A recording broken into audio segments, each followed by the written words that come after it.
Inulan ng birthday greetings, positive comments at pinusuan ng libu-libong netizen at followers ni Barbie Imperial ang pinost niyang 60th birthday pictorial sa Instagram nitong Huwebes ng tanghali.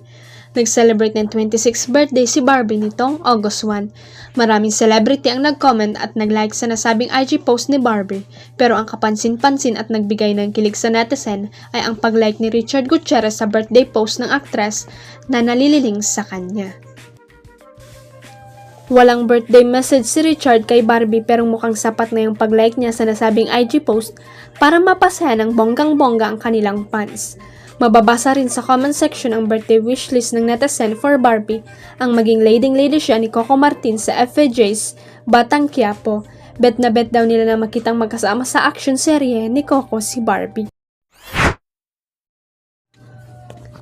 Tawang-tawa ang mga netizen sa ginawang panggagaya ng unkabogable star na si Vice Ganda sa TV host comedian na si Willie Revillame.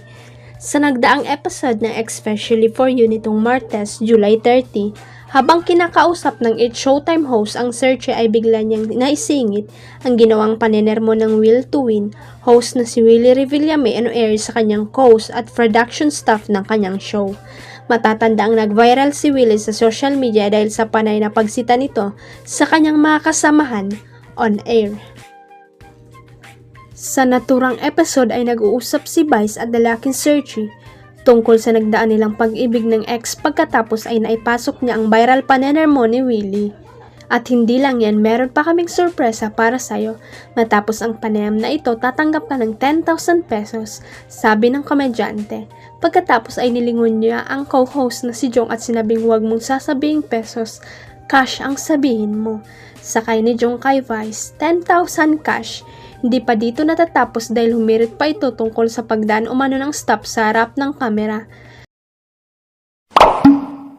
Huwag kalimutang i-click ang subscribe button at i-ring ang notification bell para sa latest at legit chika updates.